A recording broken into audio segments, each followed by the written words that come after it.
Hey friends, with the holidays approaching, you might find yourself stuck for ideas on what gifts to buy your friends or family. Well, if that's the case, I implore you to consider picking up a Ridge wallet. They make for a really practical gift, and even if the recipient already owns a wallet, they're sure to abandon their old one in favor of a Ridge. The Ridge wallet comes in up to 30 different colors. They have RFID protection, and there's room for up to 12 of your cards plus some spare cash. Ridge Wallet also offers a lifetime warranty for every single one of their products, meaning you'll never have to purchase another wallet ever again. I love how sleek it is and how surprisingly smooth card extraction can be. I hate fumbling with my cards at the ATM, and the Ridge eliminates that almost completely. I'm also a huge fan of their key cases too, as they stop the annoying jingling of my keys in my pocket. Honestly, it's little wonder that Ridge Wallet has received over 50,000 five-star reviews, and they're so confident with their product that they offer a 40-day money-back guarantee. Ridge Wallet is also offering all of you loyal Buttersock cultists 10% off your order if you go to ridge.com/letsread and enter the code LetsRead on checkout. That little discount is bound to help you at a time of year when spending goes through the roof, so please take advantage of their generous offer and head over to ridge.com/letsread and enter the promo code, which is written down below in the video description. And now, without further ado, on with today's stories.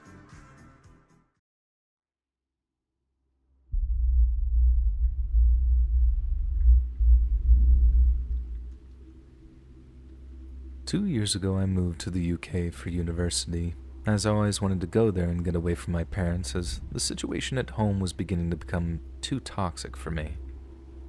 In the first year at university, I moved into a student accommodation and met some really great people. It was a good year, without meeting my boyfriend, who I'm still with, and just enjoying my time away from my family and discovering what independence really meant. Anyhow, as second year came by, I decided with some friends to move into a house rented by student accommodations, but at least we had our own house and weren't restricted as much with noise and parties as living in a small shared flat like in first year. Now, I should note that I had a ground floor room and my window gave into a very small backyard in which I would go smoke every day, as I am a smoker, and in which there would be very thin wooden doors giving into the other side of the street, where you would put your bins and broken chairs and blah blah blah. The door could only be closed and locked from inside the backyard, but since it was an old door, we had to attach some strings to keep it closed for good. I had neighbors on each side of the house, as we were surrounded by families and some other student accommodations. The neighbors on the right of us were 5 boys who looked way over the age of being in university. They were strange, to say the least. I met some of them outside of our house one day because of a police intervention due to one of his flatmates attacking him and the others with a kitchen knife and burning their kitchen down. I heard some screams, and so I went outside with my flatmates and saw one of them covered in blood and cuts everywhere on his arm and a wound on his head inflicted by a kitchen knife. Me and my flatmates didn't know what to do, so we offered him our help to clean himself and gave him an old t-shirt to change out of his bloody clothes. We then saw the guy who hurt these flatmates being escorted out by police and into a van and driven off to be arrested. I don't know anything more about this story. The police didn't really tell us anything else. Anyway, the guy who helped was quite weird. He said a lot of nonsense and kept trying to grab me and flirting with me. And we noticed when helping him he smoked quite a lot of marijuana, but just didn't really care at the moment, as we just wanted to make sure that he was okay as we didn't know him. Then after some time had passed, I would go to uni and come back home and see him quite often in the street and just never said a word to him again.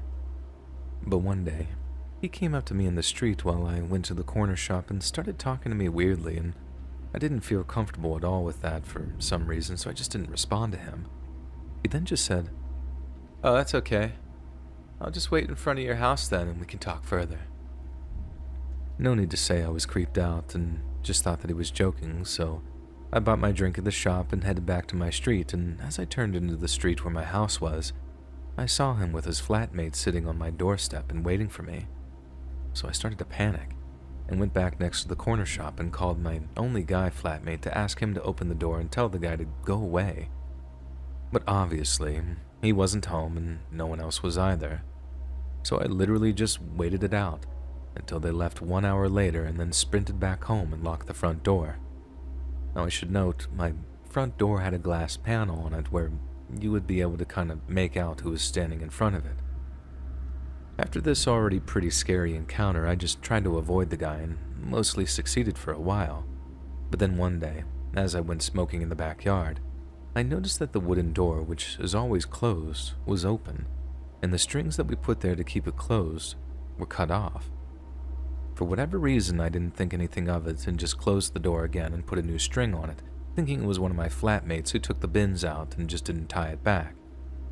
The weird neighbors would very often scream and yell and fight in their house, and it would wake me and my flatmates up in the middle of the night, but we kind of got used to it after a while. But one evening, my boyfriend slept over like he usually did, and he, who usually never wakes up because of a noise, woke up in the middle of the night because of a bang and some whispering. I was sound asleep, so he very silently woke me up, and we both just waited in the dark and listened for any other noises. Suddenly we heard the wooden door just bang, just shot open, and some footsteps next to my window. I always had my window open because it would get really warm inside, so we both just froze. And then we heard the door leading to the backyard getting shaken softly as if they were trying to get inside, and then they stopped. Luckily, we had the curtains closed so they couldn't see us, but we were ready to get dressed and get the F out of the room and lock them in if they came in the front window. Then, we just heard my window move and get more open, and one of the guys says something in a different language that we didn't understand, and started to hear them trying to get in. My boyfriend and I just shot up out of bed, took my phone and put clothes on and ran out of the room and out of the house. So I then called my flatmates and told them to lock themselves in their rooms, and then the police, who luckily came in less than 5 minutes as the headquarters were a couple of streets down from us. I don't remember anything after the police came. I think me and my boyfriend were in shock. They ended up catching one guy. The other fled and was later found a few streets up smoking weed. The police told us that they went inside of their house and found a lot of meth and heroin, and that they were just carrying a massive kitchen knife with them. Randomly, I guess?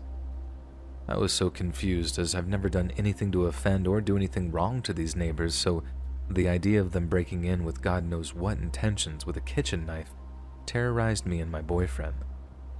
The two guys ended up being arrested, and one of them was put in prison for 2 years for carrying a weapon with intention to harm. I never heard anything else from the police, and I moved back home a few months later as I was so scared, and it tormented me for months on no end, not knowing what would have happened if my boyfriend didn't wake up. I'm now still coping with it and find it really tough to get over it, of always asking myself, what if, and what would have happened if? I now very often wake up because of the slightest noise and get horrible nightmares because of it, but hey, at least I'm still with my boyfriend, and we often talk about it, and it truly does help a lot.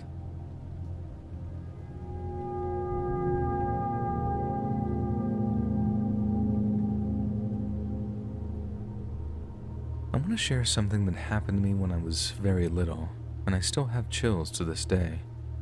My grandma was sick, and my parents left me and my sister in our house to go see her. I was a 5-year-old girl, and my sister was 7, I believe, and we were told to go to sleep, which we did. When it was already very late, I'm pretty sure way after midnight, I heard meowing outside of our house. I didn't think anything, didn't ask my sister. I just went ahead to the front door and opened it. There were 4 men outside, and they looked at me, and I remember to this day one of them had this evil smile. Just by an instinct, I understood that I am in a very, very big danger, and probably within a few seconds, even though it felt like forever, I closed the door and was able to lock it. They went to grab the doorknob but didn't catch it, and it just happened so fast. They started trying to break the door down, screaming and cursing, hitting it with their feet, shoulders, and God knows what else. My sister woke up, and we were so afraid that she came to me and told me to go under the bed because if they broke in, they won't know that we're home and maybe they won't find us. I was too scared to tell her what I did and that they know I'm here. We were under the bed for a very long time, and eventually those men left. I don't know why and after how long, and we fell asleep and stayed under the bed till the morning time when my parents came back and saw all the door damage, and my sister told them that someone had tried to break in. I never told anyone what I did. I'm so scared and panicking to this day, even looking back at it. I could have been the reason for my sister and me being killed, and I still get completely horrified thinking about that night.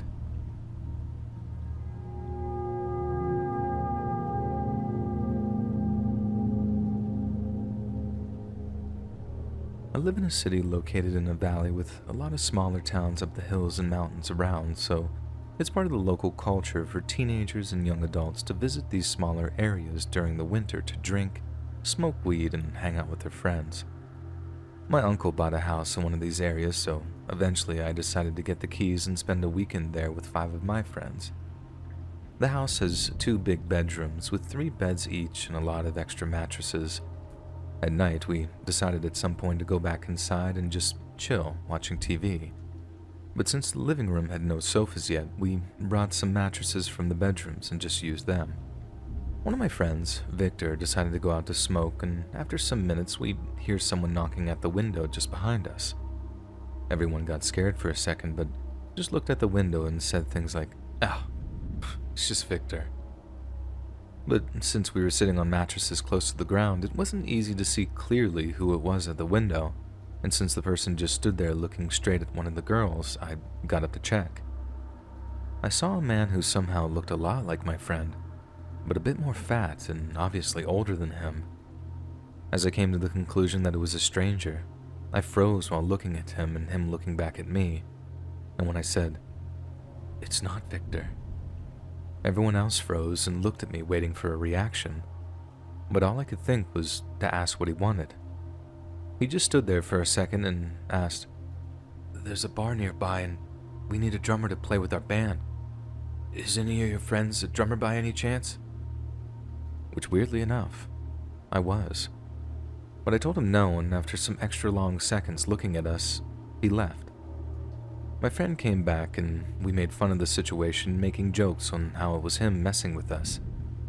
Later, most of the group decided to sleep in one bed and leave the second for me and one of the girls since they saw us kissing earlier. And we all go to bed, but some hours later I wake up to the girl shaking me in horror and whispering that she heard something coming from the kitchen. So, I get up, tell her to lock the bedroom when I leave and go to check the sound like the moron who always dies first in films. As I pass by the second bedroom, I think about calling someone else to join me, but as soon as I see them all sleeping, I hear something at the kitchen's window. I quickly move there in silence, check around, and as soon as I find and grab a knife, the door opens right in front of me. It was the same guy. I knew it was no joke since I just saw my friend sleeping. It probably took like 5 to 10 seconds of us staring at each other, but it felt like an eternity. While still holding the door handle, he made a slow movement with the other hand towards something under his shirt, which was probably a gun or a knife. But I also lifted my hand, showing him the knife, and he stopped. The kitchen was quite small, so we were standing pretty close to each other, and at this point we both knew that it would end bad for both of us if he tried something, so I just shook my head and said as calm as I could, "Don't." He just kept staring at me a bit more and then finally closed the door and went away. I went back, told the girl it was nothing and that we should get back to bed. I didn't sleep that night. We left early in the morning and I made sure to ask my uncle and cousins if they ever received weird visits there. They said that the only person who ever goes there at night is the old neighbor when his wife doesn't let him arrive drunk at home, so he grabs my uncle's rocking chair to sleep until he gets sober. Now every year my friend talks about spending another weekend there, but I always make an excuse, so we never go through that again. And thankfully, I never had to tell them what happened.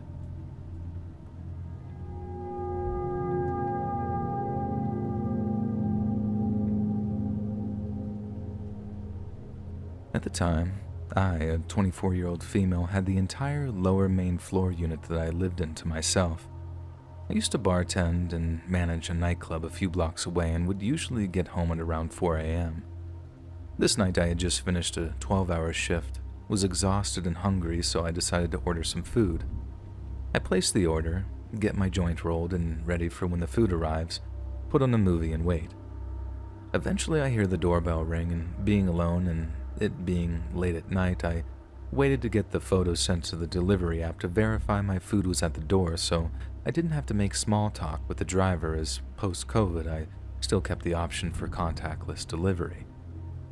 3 to 5 minutes pass, I see the photo of my food on the doorstep and decide to get up and go get it.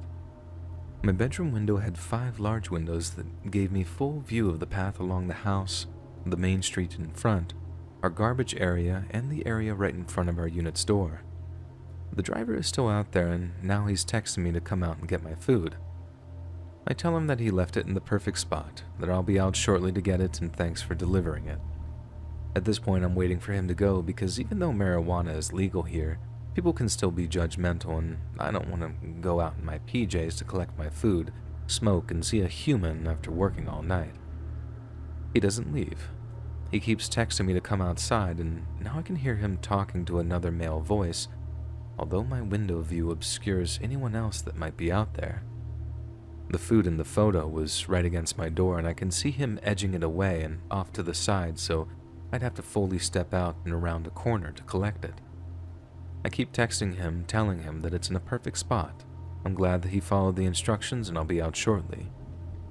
He starts banging on my front door, still occasionally talking to this other male voice. My food is now further away from the door, and he won't stop banging and telling me to come outside. Eventually, I tell him that I set the delivery as no contact as I have COVID, a lie, and don't want to get anyone sick. After I saw that he'd read my message on the app, he put my food back by the front door and walked out of there through the back parking lot. Initially, he came through the front of the house. Something about this entire encounter felt so off. I waited about 15 minutes until I couldn't see anyone or hear anyone, and quickly opened the door and grabbed my food. The whole ordeal lasted about an hour. My food was nice and cold, and the joint was out and away for another day, and my heart was racing for the rest of the night. I have no idea what that delivery man had in store for me, but I'm glad I didn't go out.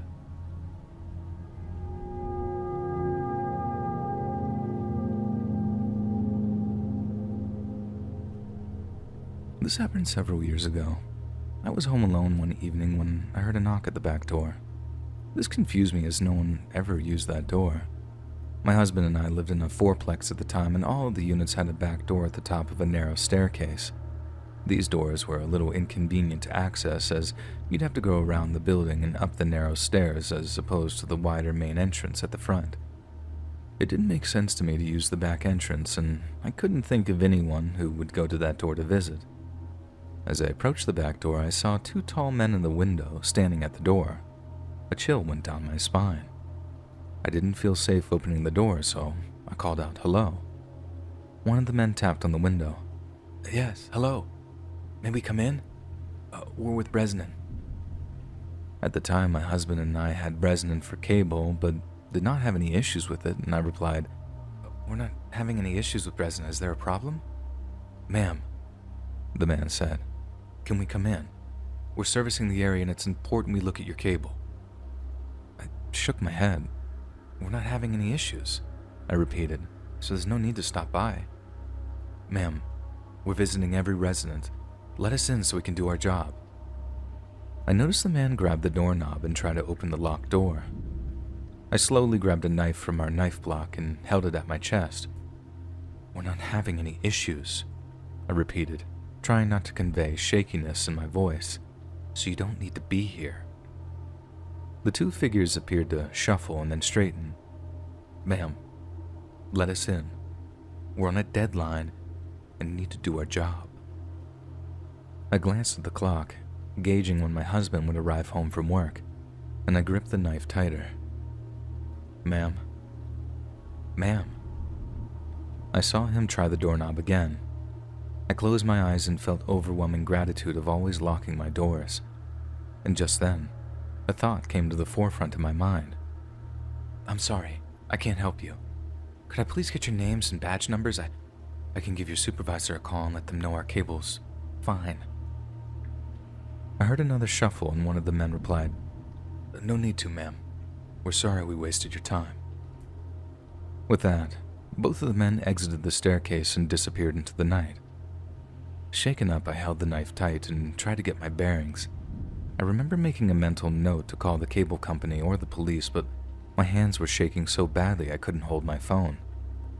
With the knife still grasped in my chest and the phone falling out of my other hand, I just sank to the floor and cried. When my husband returned home, I told him what had happened. I was still very shaken up and had started crying again after he came home. He immediately called the Lbrsyncd cable company and spoke to a representative who informed us that no one from their company was out on an assignment in our area. The next day, we asked our neighbors if they had a visit from the company, and no one had.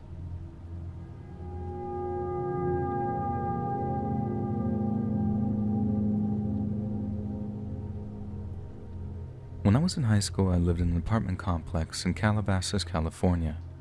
It's where all the kids lived that weren't filthy rich that went to Calabasas High School or Agoura High School. I became friends with most of the kids in that complex. We would play basketball some days and on the weekends break into empty apartments and throw parties. One particular party I was hanging out with a group that I didn't know well. It was 5 other guys and 1 girl. We were smoking, drinking, and I saw the guys go into another room while the girl was standing in the kitchen drinking a beer. I get up to use the bathroom and overhear the guys say, "We're gonna mess this girl up." And another guy says, "Yeah, we're gonna run a train on her."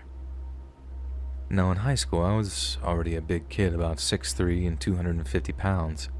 When I heard the things that they were planning on doing to her, I walked up to them and said, "You guys aren't gonna do a thing while I'm around." They tried to convince me to join in. It would be fun, they said, and that she might get into it. I left the room and told the girl, and I told her that she should probably head home since the party's over. She eventually did leave, and I left shortly after, and I never had anything else to do with those guys. The kicker is, the boy that said, "Let's run a train on her," I later found out from a mutual friend that he had murdered his girlfriend in college and was killed in a police chase, crashing his car in the median. The world can be a scary place for women, and I think about this even more now, raising a daughter.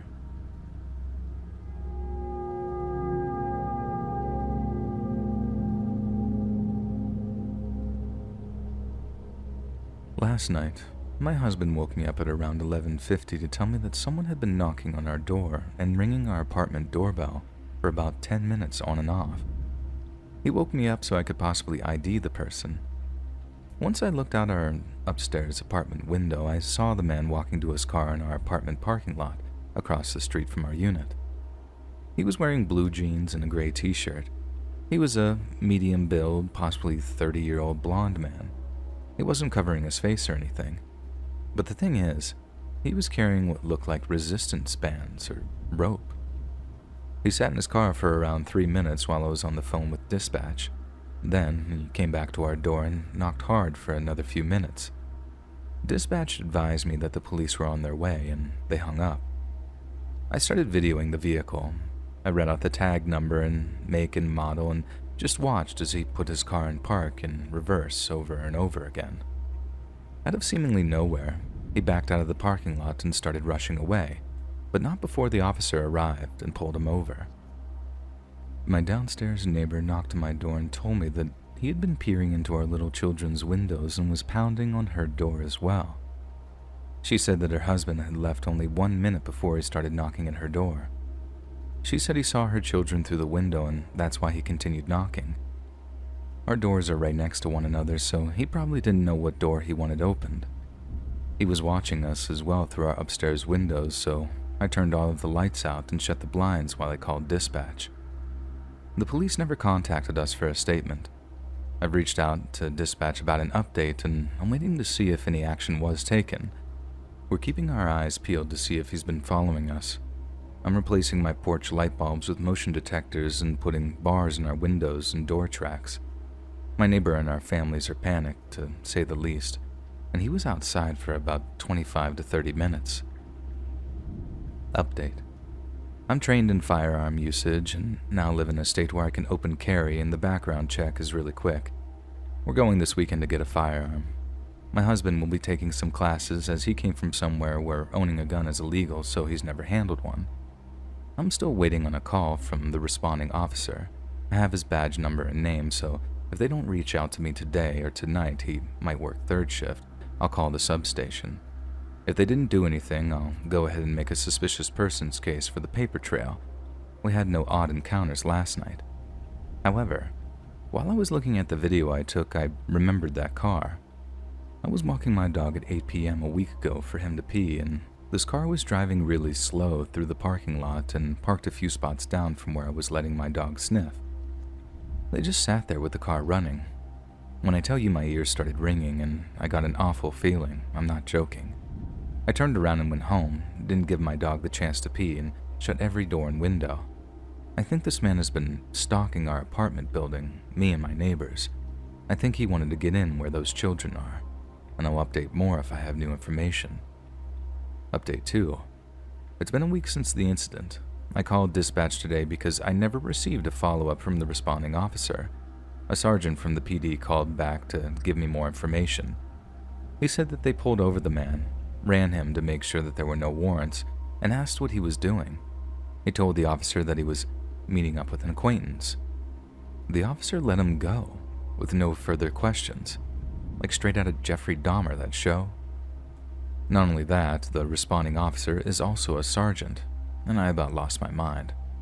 The sergeant I spoke to today stated that he should have looked into it more, and it was obviously an attempted burglary.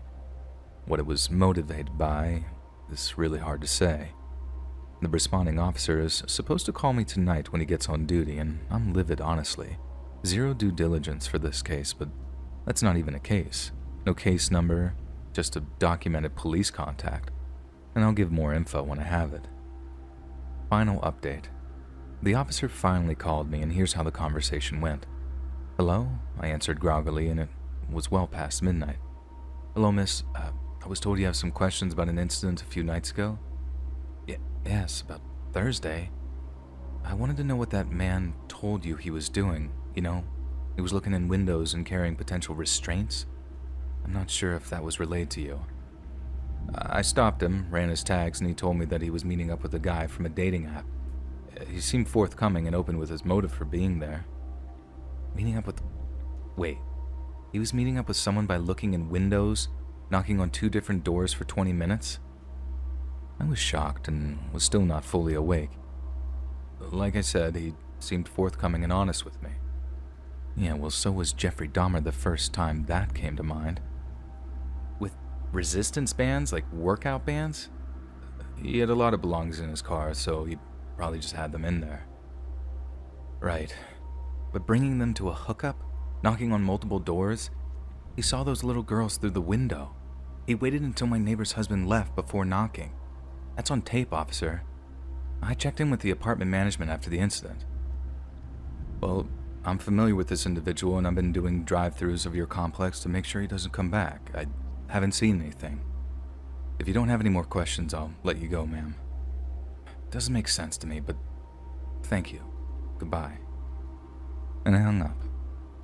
I don't have much to say. I just feel disgusting about that conversation. And nothing new has come of it.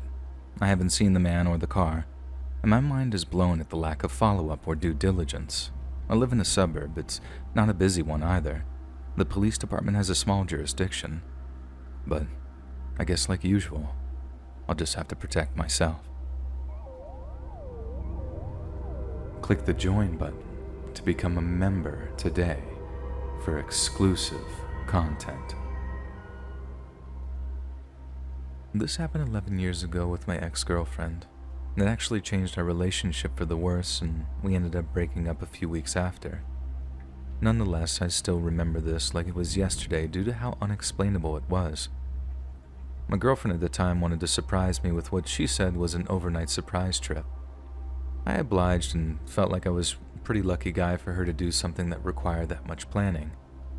After packing a duffel bag full of clothes and toiletries, we left for what I thought was a resort or some kind of hotel stay. 2.5 hours passed when we pulled off of a main road and headed down an off-road path. I asked her if this was a camping trip, and she replied yes. To be honest, I was disappointed as I didn't really like camping, and not to mention, I wish I knew to pack my hiking shoes. I didn't complain, of course, because it was still a romantic gesture. 15 minutes on this rough road, we finally pulled into a camping ground. The first thing I noticed was that there really wasn't anyone around us. It made sense, though. This was really far off the beaten path. I was actually surprised our car made it that far out, considering how harsh the road was.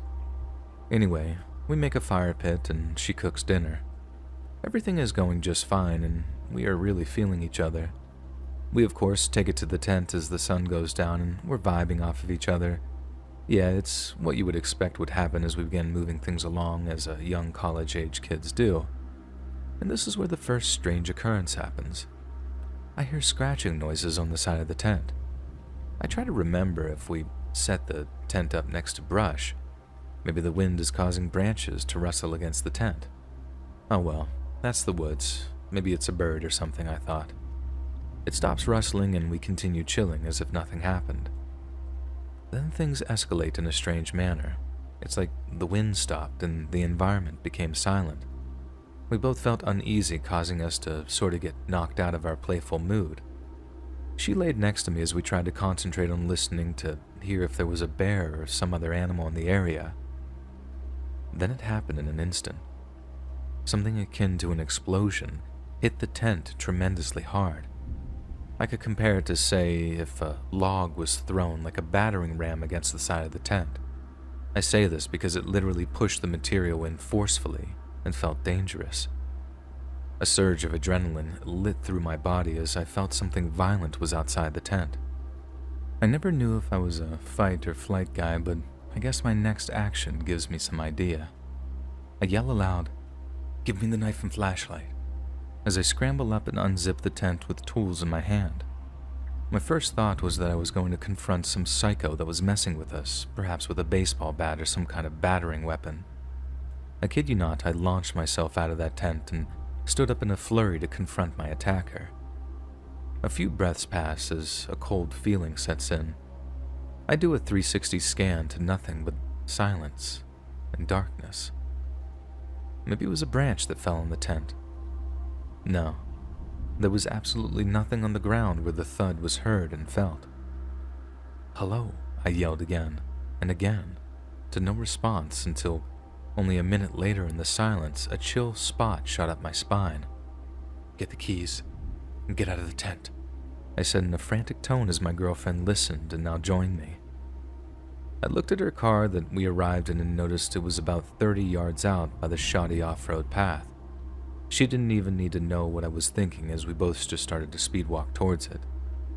You might be thinking at this point that I'm overreacting, but truly I cannot describe the terror that washed over me when I looked out in the darkness after investigating the tent. I could feel like something was watching me, and to top it off, it was eerily silent. I know she confirmed my suspicions when she started for the car immediately without question. Our instincts were telling us to get the hell out of there. The walk to the car was unnerving and felt like a football field away, but finally we got into the car. With keys in hand, I took the driver's seat. After turning the keys, led to some relief as the engine started. Instinctively, I locked the doors and turned the headlights on. We sat for about 3 seconds trying to rationalize what was happening when my girlfriend started exclaiming, "My laptop's moving. Something's in the tent." She said this because she brought her laptop to serve as a lantern after dark. We of course left it in a hurry as well as other items, and I saw what she saw. It was items being rustled around about 30 yards away, and without further hesitation I put the car in gear and started down the rough road. As I tried to calmly drive the car down the dirt path quickly but carefully, it was a very rough road and I didn't want to get stranded out there. The strangest thing happened next. A loud, piercing, ringing noise rang from inside the car's cabin. I turned the radio on and off. I checked the windows.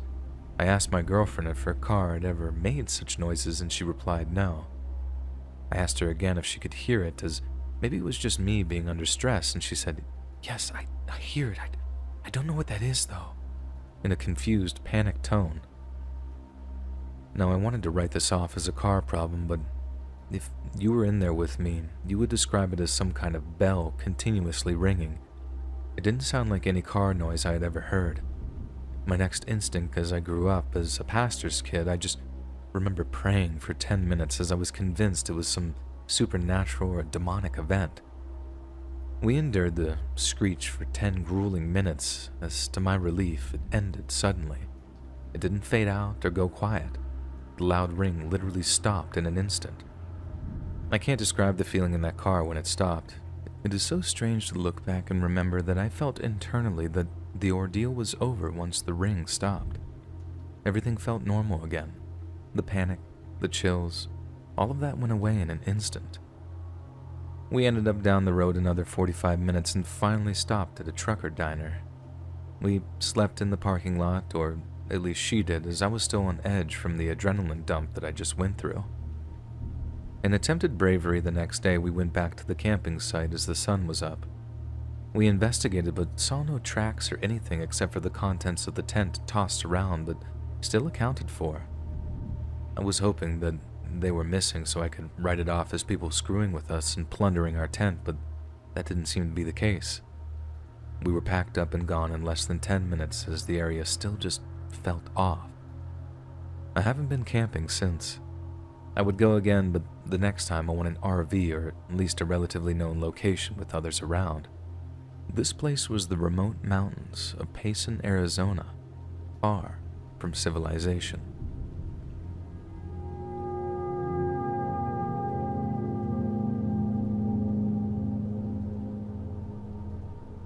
Something was watching me and my brother from behind my window. No one would ever believe me, but I wanted to share this story because I talked about it yesterday for the first time. English isn't my native language, and I live in Northern Europe. My country is cold and covered by large forests and several lakes. My family consists of my mother, father, and an older brother who is 3 years older than me. He's really important to the story, and it's also important to know that my parents' house is in the middle of nowhere, just forest around it. There aren't even proper roads or any streetlights. The nearest neighbors live really far away. In my country, winter comes early and lasts longer than summer, so the days are dark almost all year round. My father is a fireman and my mother is a nurse, so they have always been on night shifts. They have left me and my brother home alone since we were just toddlers. I don't know if it's even legal to leave us alone, but my brother has always been good at taking care of me. This particular evening was close to Christmas. Both of us were on winter break, but my brother still went to ice hockey practice. He was really tired that night after practice. Father and mother had gone to work at night and left us alone. I was 8 at the time and my brother was 11. We often slept next to each other downstairs in our parents' bed, but I decided to be a big girl that night and sleep in my own bed upstairs. I really just wanted to play my Nintendo and I knew my brother wouldn't let me. My brother was so tired after training and he just wanted to go to sleep. We ate, brushed our teeth, and went to our rooms upstairs. My room faced the forest and his room faced the only dirt road. There is a hall and a toilet between our rooms. My brother must have fallen asleep right away, but I played and played. I played for so long that I lost track of time. I was under my covers in case my brother came to scold me for staying up late, and I started to hear something outside. However, I didn't pay attention to it at first. I have lived all my life in the middle of the forest. You can hear voices from there all the time. The small noises changed in a second. Someone started shouting, almost screaming. It sounded like a grown man who was wounded. I lifted my head from under the covers, startled, and listened for a moment. I called out my brother's name, but he didn't answer. I got up from my bed and ran to my brother's room, and he was sleeping soundly. I started rocking him awake. At the time, I saw from his alarm clock that it was 2 in the morning. My brother woke up confused. "Did you hear that?" I asked in a whisper. My brother's eyes widened and all sleep vanished from his eyes, and he sprang up. He didn't say anything. He walked towards my room. The shouting came from somewhere in the forest. We stood together in my room and stared out into the darkness. "I think someone needs help," I said quietly, but my brother's expression didn't change. His face was like a stone. No. No one needs the help of 2 kids. Besides, if he needed help, he'd be screaming for help. My brother turned around, and he was right. I heard no words, just screaming. My brother walked downstairs and I ran after him, and our house has 3 doors. He tried each of them to make sure that they were locked. He took our father's headlamp because it was the strongest light, and he picked up the house phone. This was back in 2010, so not all the kids had their own phones, and he made sure all the lights were off and took my hand, and he started to lead us back upstairs. He then stopped, and the shouting had changed. It no longer sounded scared or needing for help. It sounded irritated, almost angry, like it was annoyed that we didn't come out looking for it. My brother squeezed my hand and pulled me upstairs. He stared at my room for a moment before he pulled me into his room with him. He closed the door and sat behind his bed, pulling me into his arms. It was dark everywhere, and my brother hadn't turned on the headlamp, but he had 112 ready on the phone, our country's emergency number, and we sat there in silence. The sound had come closer until it was clearly behind the window of my room. We heard someone banging on my window, and I immediately started to sob. My brother stroked my head to calm me down, but it didn't help. I was so scared. The sound seemed to be coming closer and closer. It had climbed the fire escape under my window and was now traveling along the rain gutters towards my brother's window. Then it became quiet. It stopped screaming, but we could hear it clinging to the rain gutters to get closer to us. Then it was too quiet. My brother turned on the headlamp and pointed the light towards his window. Nothing. He turned off the light and waited a moment, and then he pointed the light at the window again. Nothing. He turned it off and waited. He pointed the light at the window. Nothing. He turned it off. Then there was a big crash, as if a big pile of snow had dripped from the roof down to the terrace. My brother flashed the light in the window, and there was something on it. The kind of trace that is left when you breathe too close to the glass in cold weather. There was a trace of mist on it. My brother immediately turned off the light. Whatever it was, it had fallen down because my brother's window has nothing to hold on to. And we started hearing moaning. It sounded only partially human anymore. It sounded more like a bear. If you've ever heard the sound of a bear and the sound that it makes when it's been shot, that is what it sounded like. But it had a touch of man. And then the voice became angry again and it threw a full tantrum.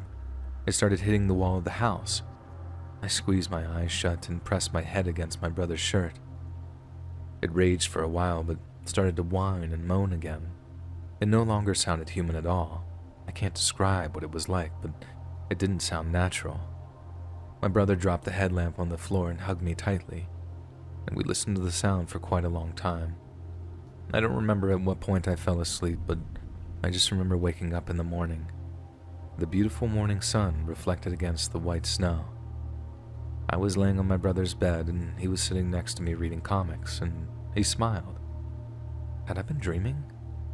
I didn't have time to say anything when we heard the lock on the front door open.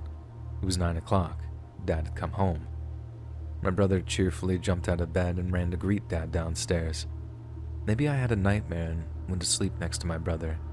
It doesn't sound impossible, especially since my brother didn't mention it in the morning.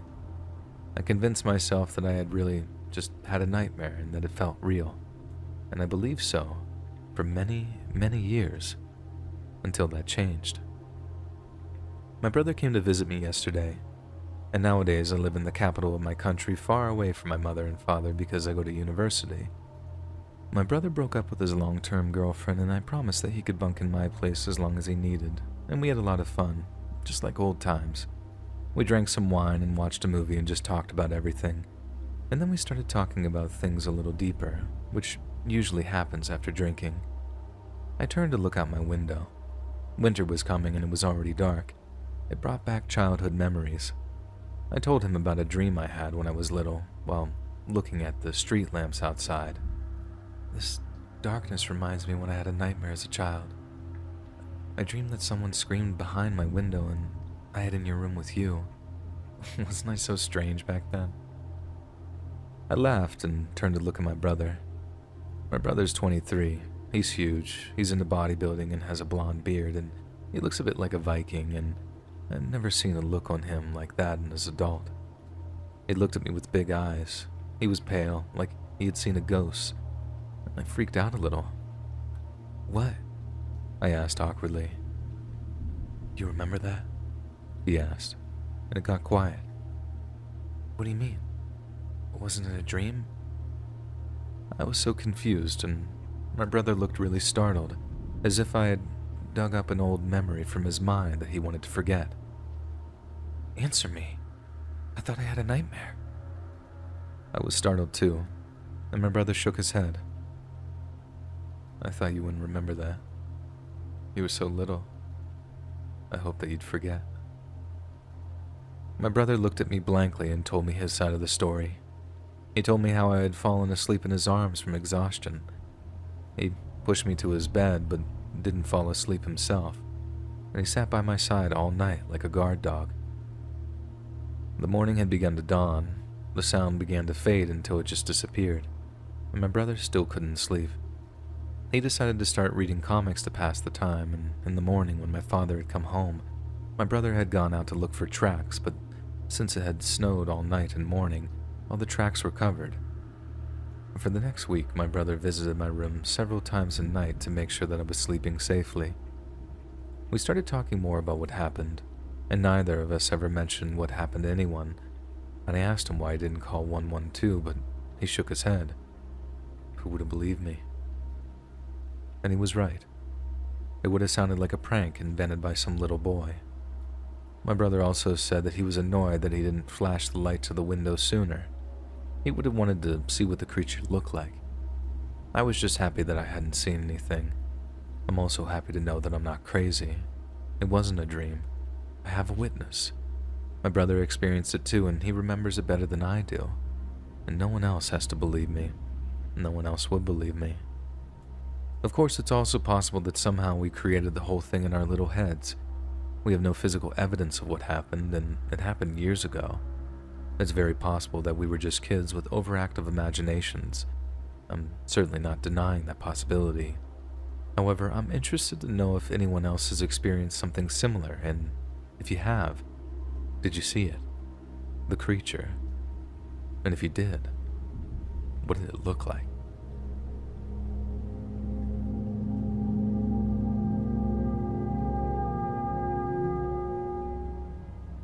I believe this was April 2018. I had gone to Colorado for a concert and was just driving around checking everything out before and after.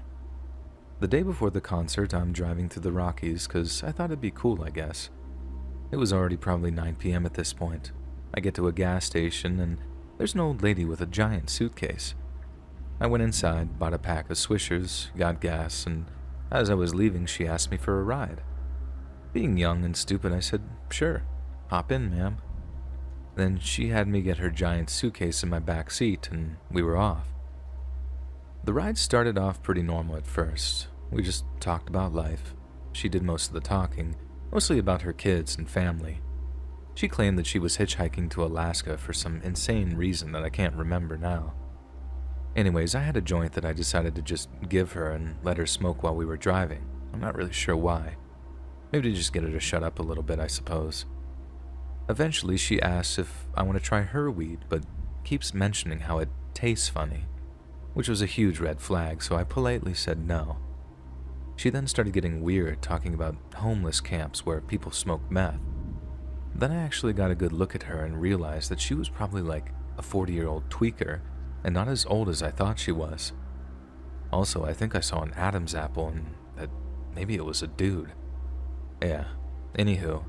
She starts pointing out the rest stop signs or whatever, which are like 100+ miles out, and was trying to convince me to go to one with her, and kept saying, "I don't have any money, but some people will let you suck them off if you give them a ride." And at this point, I'm actually driving like a maniac in the middle of a pretty bad snowstorm at the time, in hopes that I'm more visible and noticeable to people if anything were to happen. At this point, I was terrified for my life, politely refusing all of her drug and intimate-related advances. And finally, we get to a town on the opposite side of the Rockies from Denver, and I pull up to a gas station and say, "Okay, I gotta go to Denver and get some sleep. I'm dropping you off here." and all she said was, "You're a very, very smart young man." And I helped her unload the suitcase and left, thanking God that I was still breathing. If any of my actions are questioned, this was at a time in my life when I was particularly lost and not in a good mental state at all. I definitely shouldn't have been roaming Colorado by myself. I'm a smaller guy, no weapon aside from a knife, so I do realize that I'm incredibly lucky.